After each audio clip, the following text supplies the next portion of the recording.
And I would say to all of you, if you're ever facing a decision in your life, this is kind of a good rule of thumb, because you always have to ask yourself, is this not right for me, or am I just useless and lazy? And looking for an easy way out, right? Because some people are more prone to that than others. If you're not very conscientious, for example, you're going to be more prone to that sort of thing. But it's good to keep yourself in check. And so maybe you're not doing very well in your job, and you think, well, I should either do a better job at my job, or maybe I should find a new job. And it's hard to do better at your job. And so then you might wonder if your decision to find a new job is just an escape. Do you have a better plan? And if the answer is no, well, that's not a very good plan. But if the rule is you'll only escape to something equally or more difficult, or more challenging, let's say, then kind of check yourself against your own temptation. You will never win at the highest level until you can hold two competing ideas in your head. And here are the two ideas. Idea number one, this is going to take me 10 years. Idea number two, I'm going to make it happen today. And I'm going to ask myself every day, why didn't it happen today? What thing did I not do? What skill set am I missing? What am I going to have to do? What's the next massive leap forward? But it's going to take 10 years and only actually going to happen for me if I'm going all out every day, like it has to happen right now. I and other successful people wake up every day doing the same thing, fighting back against the distractions, the fears, the doubts. And we learn over time, we build into a habit to spend more time having control instead of more time being out of control. Every day is an opportunity for you to start taking control of your life. The first step. Don't be anxious. The second step. Concentrate on what you have to do. Fix your eyes on it. Remind yourself that your task is to be a good human being. Then do it without hesitation. There are few people who have decided within themselves, I've got what it takes to make it. They're not afraid about tomorrow because of how they see themselves, because of what they feel that they deserve, because of what they feel that they can create for themselves. Because these people have decided, as they look at the future, as they look at themselves, there's a way. Where there's a will, there's a way for me. You begin to create a way out of no way. And when you have that kind of consciousness, when you have that kind of spirit, nothing can stop you. Nothing.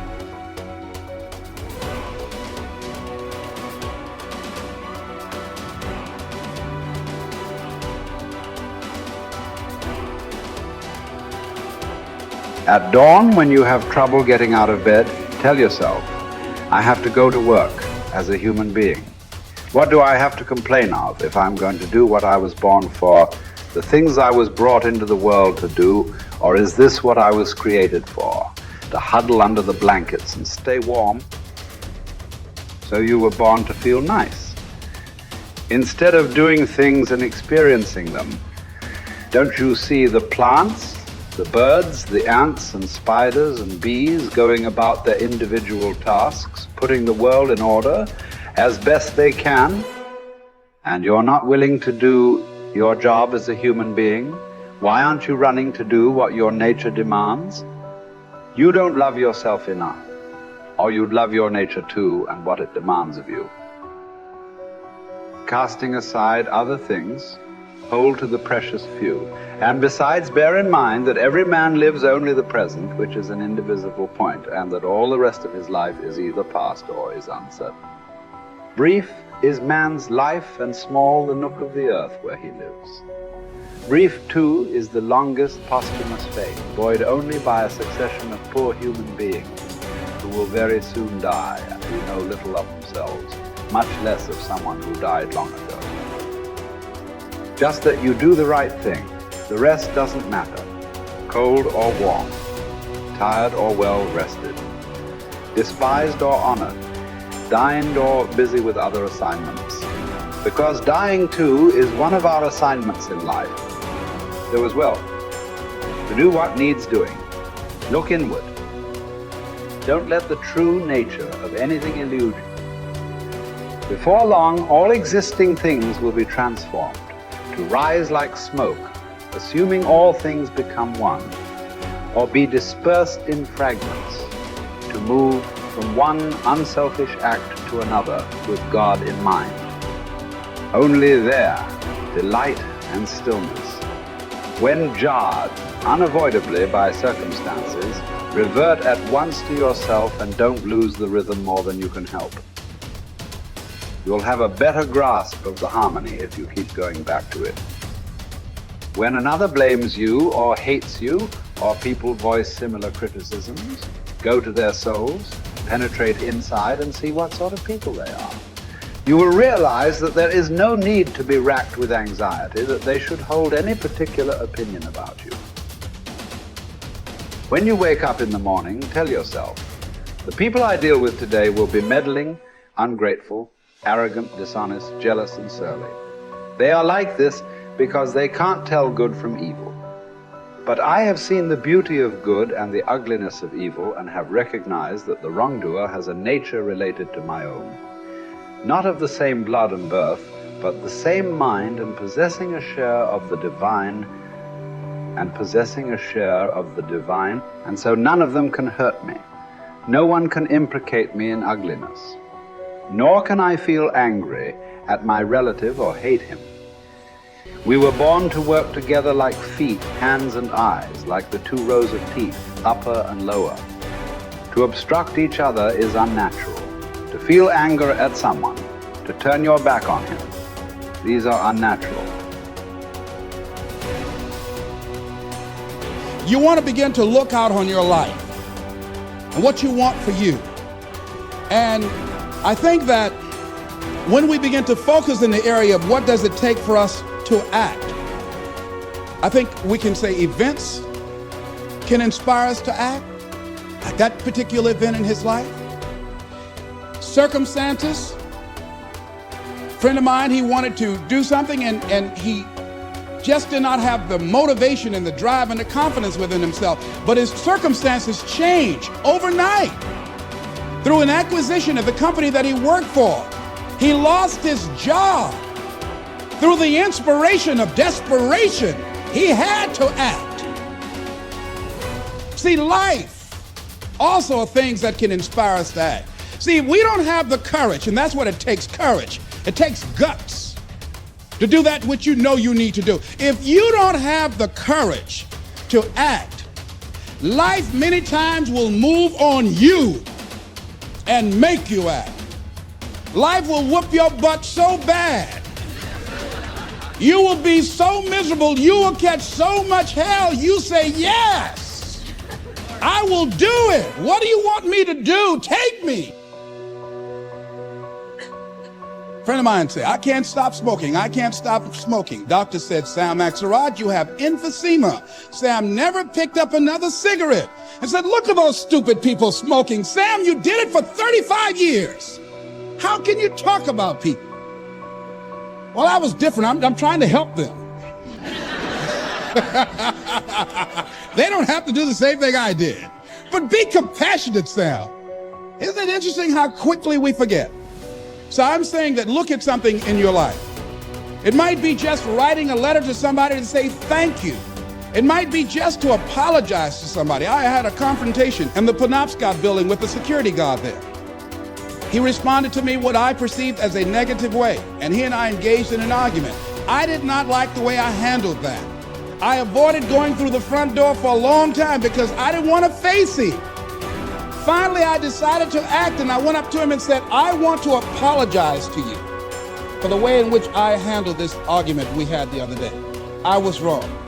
I hope you accept my apology. He said, I do. And I said, thank you very much. I felt relieved. Now, when you decide to act, it's not always going to be like that. A friend of mine did some work for me. It was below par, to say the least. I knew that this guy was capable of doing better work. I knew that he also had a fragile ego. So I was trying to think of what is the most sensitive way in which I can share this information with him. Because I wanted him to do my work over. I was going to pay him for what he did, but I needed my work done right. But I was afraid that I would hurt his feelings. I was very, very meticulous in how I approached him. And I said, let me share this with you. You know I care about you, and that you're a very talented and gifted person. And you and I both know that what you have given me is not a true reflection of your talents and abilities. And I'm saying, let's go back in the studio and do this again. And he said to me, I'm going to forget you ever said that. I was wiped out. He never spoke to me again. Now, when you decide to act, you're going to have some people like that. We're no longer friends. I lost sleep over that, ladies and gentlemen. I said, I can't believe that. I remember sitting up one night looking at the phone. I said, I gotta call him. He said, no. And I said, no, forget that. I called, man, look here, we've been knowing each other for too long to allow this to come between us. He said, don't call me anymore, and hung up. And then I wanted to think about what can I do to make it up to him? And then something came to me, Les, what do you have to prove? See, many things we don't do is because of the fact we want people to like us. There's some necessary losses in life. When you decide acting in your best interest, you're going to lose some friends. Everybody's not going to approve of you. There's some people that won't like you. Who do you think you are? You're arrogant. What do you think you can do? You think you can get away with that? You're selfish. Thanks, I got that. It's my life. And so what I'm saying to you is that as you begin to look out on your life, this is challenging. This is not easy acting.